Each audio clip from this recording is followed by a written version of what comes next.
আবারও একটা ring light বানালাম। আবারও বললাম কারণ আমি আগে একটা বানিয়েছিলাম, তবে সেটার আমি লং ভিডিও দিয়েছিলাম কিনা মনে পড়ছে না। তবে এবার একটা আমি তোমাদের ডিটেলসে দেখানোর চেষ্টা করব। কয়েকদিন ধরে মাথার মধ্যে ঘুরছিল যে এই ফুলদানিটার জায়গায় এরকম একটা ল্যাম্প তৈরি করে রাখবো। হাই, আমি শম্পা, আমি মিনিয়েচার বানাই। যেহেতু রিং লাইট তাই কোনো কালার অপশান নেই, সাদা কালোই লাগবে। কালো ক্লে নিয়ে এখানে আমি একটা কাঠির মধ্যে ভালো করে জড়িয়ে আমি লম্বা যে স্টিকটা প্রথমে তৈরি করে নিচ্ছি।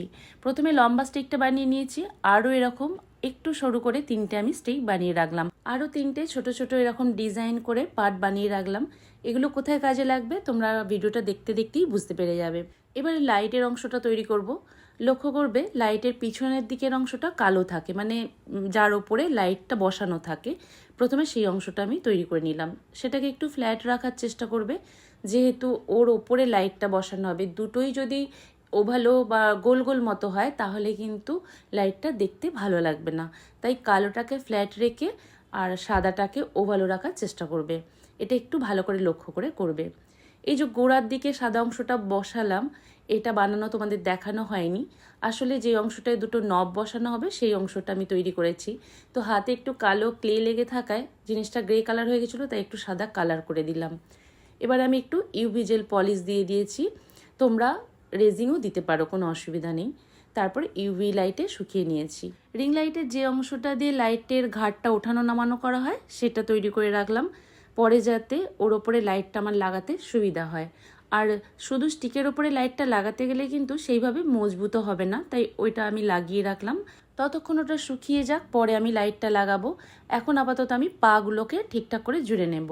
পাগুলো জোড়ার সময় এখানে আমি একটু ফেভিকুইক ইউজ করেছি, যেহেতু এগুলো একটু শুকিয়ে শুকিয়ে গিয়েছিল। তোমাদের যদি কাঁচা থাকে কোনো দরকার নেই, কিন্তু যদি শুকিয়ে যায় ফেভিকুইক ইউজ করতে পারো, নাহলে ফেভিকলও ইউজ করতে পারো। আরও ছোট ছোট বেশ কিছু ডিটেলিং আছে, সেগুলো আমি করে নেব একে একে। এখানে আমি এই রিং লাইটটা একটু ডিজিটেকের যে রিং লাইট আছে আমার, সেই স্টাইলে করার চেষ্টা করেছি।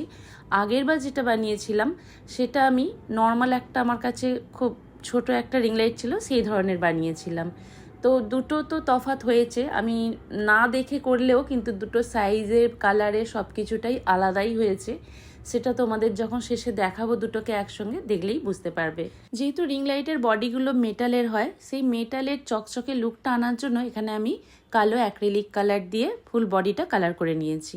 এরকম একটা ছোট্ট প্লাগ আমি অফ ক্যামেরায় তৈরি করে নিয়েছি, তাতে একটা সরু করে ক্লে জুড়ে পুরো তারটা তৈরি করে নিয়েছি। এই হলো আমার রিং লাইটের ফাইনাল লুক। এই রিং লাইটটা আমি অনেক আগে বানিয়েছিলাম, যেটাতে সব থেকে বড় ভুল করেছিলাম, কোনো রকম তার জুড়েছিলাম না। এবারে কিন্তু ওই ভুলটা আমি আর করিনি, তারটা মনে করে জুড়েছি। এবার তোমরা বলো দুটোর মধ্যে কোনটা ভালো হয়েছে। ডল হাউসের মধ্যেও রিং লাইটটা একটু রেখে তোমাদের দেখালাম।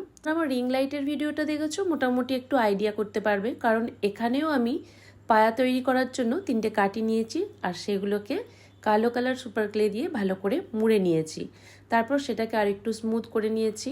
এভাবে 3টে করে নিয়েছি, নিয়ে কাঁচা অবস্থাতেই 3টেকে কিন্তু একটা দিকে জুড়ে নিয়েছি। এবার স্ট্যান্ডটার মধ্যে কিন্তু আমি 3টে র্যাক করেছি, যেগুলো আমি কাঠের এফেক্ট দিয়েছি।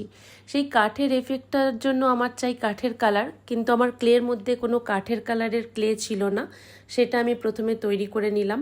আর কাঠের একটা ভেন্স থাকে, সেই ভেন্সটা তৈরি করার জন্য আমি এখানে কালো একটু ক্লে মিশিয়ে হালকা হাতে ক্লেটাকে মিশিয়ে নিয়েছি। পুরোপুরি ভালো করে মিক্স করব না, হালকা হাতে মিক্স করে নিয়েছি, তাতে কিন্তু কালো যে ভেন্সগুলো দেখা যাচ্ছে। এইভাবে আমি র্যাকগুলো তৈরি করে নিয়েছি 3টে সাইজে। এর ওপরে দিয়ে দিয়েছি একটু ইউভি জেল পলিশ, তোমরা চাইলে রেজিনও দিতে পারো। এতে কি হবে, কাঠের যে পালিশের লুকটা সেটা চলে আসবে। ওপরের দিকে একটা ল্যাম্পের মতো তৈরি করে লাগিয়ে দিয়েছি।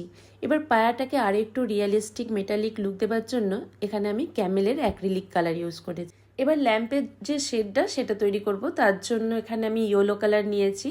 তো এটাকে আমি ভালো করে বেলে নিয়ে তার উপরে এরকম একটা টেক্সচার তৈরি করে নিয়েছি, যাতে কাপড়ের একটা লুক চলে আসে।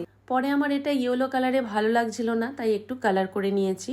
এইভাবে কেটে টুকরোটা বার করে নিয়েছি, তারপর ধারে একটু কালো বর্ডার দিয়ে দিয়েছি। যেহেতু এটা লাইট কালার, বর্ডার দিলে কিন্তু জিনিসটা আর একটু সুন্দরভাবে ফুটে উঠবে। তারপরে আস্তে আস্তে আমি ফেভিকল আঠা দিয়ে সুন্দর করে জুড়ে নিয়েছি। একটু হাত দিয়ে চেপে ধরে থাকলেই কিন্তু সুন্দরভাবে জুড়ে যাবে। এবার এরকম দুটো কাঠির টুকরো নিয়েছি, যেগুলো তার ক্লে দিইনি, শুধুমাত্র কালো কালার করে নিয়েছি। তারপর আস্তে আস্তে ল্যাম্পটার ওপরে বসিয়ে দিয়েছি। তোমরা চাইলে আঠা দিয়েও বসিয়ে নিতে পারো। তারপর প্লাগটা জুড়ে দিয়ে আমি লাইটটাকে কমপ্লিট করেছি। এই ল্যাম্পটার আইডিয়াটা কেমন ছিল অবশ্যই কমেন্ট করে জানিও। আবার দেখা হচ্ছে নতুন কোনো ভিডিও নিয়ে। আজকের মতো টাটা।